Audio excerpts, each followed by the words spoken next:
they did everything they could do. They did their best to ensure the stability of financial system back then. But this financial backup is has almost vanished. We'll see the first serious manifestations of Russia's financial instability to eliminate those loopholes that we have in this regime. Hello and welcome to Ukraine in Flames, a special project by Ukraine Media Center and NGO Euro-Atlantic Course.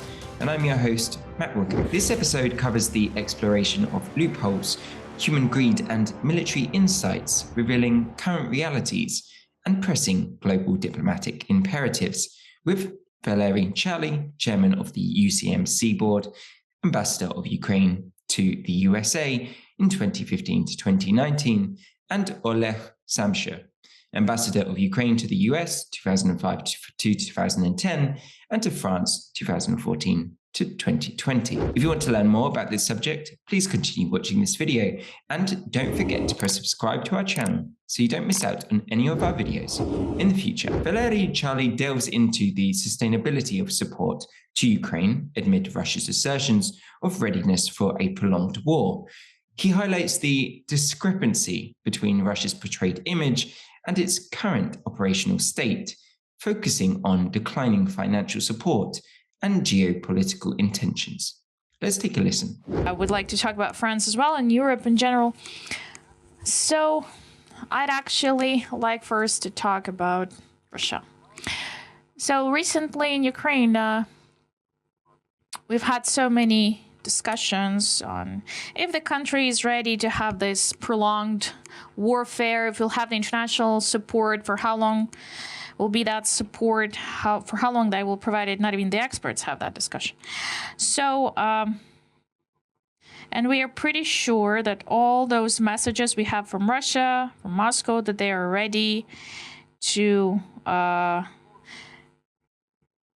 fight us for years, everything's good with the economy, and they'll be able to actually win the West. So they create this image as we take as objective. Yeah, I think that we agree that the picture that Russia is drawing, the image it's giving, it's not complying, let's say, fully with the actual state. So in Western media and international environment, maybe economists, I can see some pictures, some ideas that's totally different from the announcements made officially by Russia.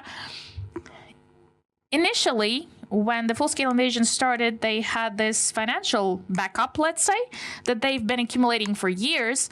And the head of Central Bank of Russia, Nabibulina, they did everything they could do. They did their best to ensure the stability of financial system back then. But this financial backup is has almost vanished. So it's almost empty. So in 2024, we'll see the first serious manifestations of Russia's financial instability. They won't be able to continuously fund the needs and to support the occupation, and at least 400,000 of occupiers, this whole army cannot be supported with it and will be supported. And internal Russia social agreement, that would be a hard thing, that when they try to explain to their people inside that we're doing everything externally that you want to, but here in Russia, you just, you take the money and you go to war.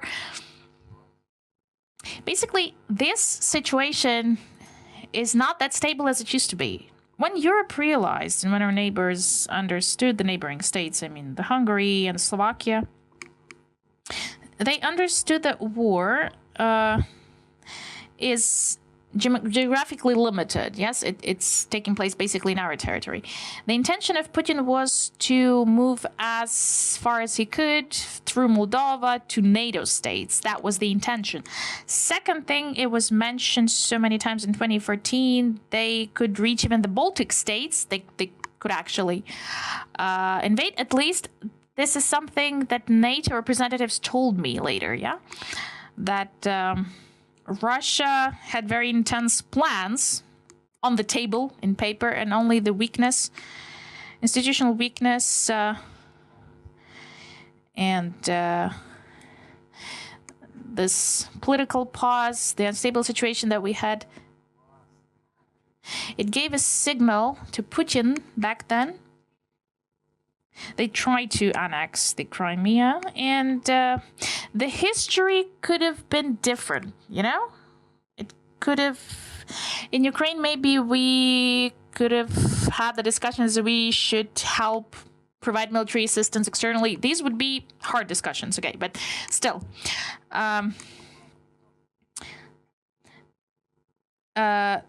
their perception of war as of something distant and far from their borders, we're in a complicated situation. We cannot use this leverage. We don't have options. We have to defend our territory. That's like, so far there's still, it's the only option, and it's destroying the country even more than the aggression of Putin. So it destroys the capacity for future development. I mean, the occupation, and when we lose the territories. But this position of neighboring countries, which changed in Poland, we've seen that. But now maybe they will try to balance it, because we have more pro-European, Eurocentric government coming, led by Donald Tusk, but still. The next speaker on this show, Olha Shamshur, tells how loopholes have emerged in the current sanction regime and in former agreements created to strike a blow at the Russian economy, but tells how these loopholes were intentional, driven partly by political players' greed in the West. He tells while Russia's military showed its inability to act at the early stages of the full-scale invasion, they have learned from these mistakes, and also talks of growing diplomatic isolation for Russia, and the experience that they are currently going through, but the need for Ukraine and the West to act now on the so-called global South. Let's take a look. The Russian economy is suffering from sanctions, is affected by sanctions, but we have to understand that those sanctions, the majority of sanctions works for the long-term perspective, yeah? But we have to admit and recognize that Russian economy is overcoming that. It's still functioning. So one of the elements that is really crucial for us is, again, we have to check the sanction regime that we've established, yeah? Analyze it. Two things to mention. Of course, the first one is further pressure, putting further pressure on Russia, making it more strict and harsh, but also what is crucial, the need to eliminate those loopholes that we have in this regime, yes? And still, we have to be very honest and sincere. On the one hand, these loopholes emerged because, at a certain extent, that was an innovation, yes. For the first time, such a comprehensive sanction regime was established, and it was the first time when Russia was the subject, and it was hard to forecast everything. But we also have to recognize that some loopholes are just intentionally placed there, let's say, yeah? We can say that here we have this greed as typical human feature. So economic players, political players don't want to lose something, okay? So we have to understand that it's there. This is the first conclusion that we can make out of that situation that we have today. So secondly, the military capacity and military potential of Russia. At initial stage, we've seen this complete non-readiness and failure, but we have to recognize that Russia is still had some lessons learned out of this, yeah? They and based on conclusions of experts and our military leaders, we can see a different Russian army now. But in my opinion, we don't have to fall into despair, okay, and become fatalists. So there is no alternative for Russia's radical military failure, let's say, yeah? Complete military failure. So it's still there, that polarized approach, the good and the evil. And any chance for Russia to breathe in, as we had it in 19th and 20th centuries. It's another chance for Russia to just hit again. So all these interwar periods. So there's a wave of pessimistic and depressive publications. On the one hand, these reflect the reality itself, mostly the reality that we have today. And sometimes when I hear this, when I read this, I think, well, the problem is clear. It would be interesting. It would be interesting to read what we can do to solve the problem. And my favorite object of observation is the UNSG. All the time he's telling Putin that what NATO won't do. What he heard from Obama. So it's the problem of communication and mobilization of our partners. Like, what should be done now? That the super efforts should be taken. It may be hard to absorb, and digest, but they have to understand, yes, maybe they have to sacrifice in order to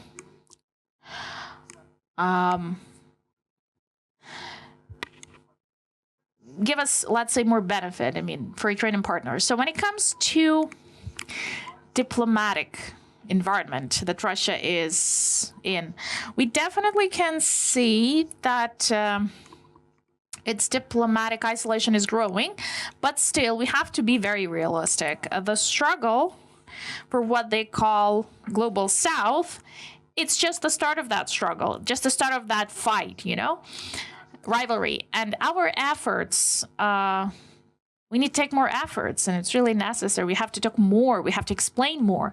But at the same time, we have to clearly recognize that for us to be sure that we can drag the global south to us, and they're like sitting on a pole, and just watching us. They're like fans on the stadium watching what's happening. So it's not just about appealing to some high principles. Maybe some of them don't realize those principles, but they try to tell it like it's not about principles and strategy. Many countries say we have to feed our people, in the countries. And I do think that it's something that Ukraine should be concerned with, but also the partners. They have to offer some alternatives to those projects promoted by China, let's say. And the Biden's initiative, the big infrastructure project, is it goes in that direction. The direction that is really the best one for us to interact with Global South. Saying that Russia is left by the majority of players of Global South, left alone, well, it's not like it is. It's not real. We can see, if we take the case of Israeli war with Hamas, how can it happen? So the axis of evil, it's not just a theory. It's not just something like taken out of thin air. This is a real thing, Formally, in this axis, there are not so many players and components, but these exist. These are powerful, like Iran. And it's clear that it would never exist without the support of China. China is trying to pretend to be a respectable player in international relations, but in fact, it supports Russia and it supports the actions of the axis of evil to undermine the democratic world's actions. So you've been watching this special project by Ukraine Media Center and NGO Euro-Atlantic course dedicated to the Russian-Ukrainian war, Ukraine in Flames. In the description under this video, you can find information on how you can help Ukraine fight Russian aggression. If you find our work useful, please like and share this video. Slava Ukraine!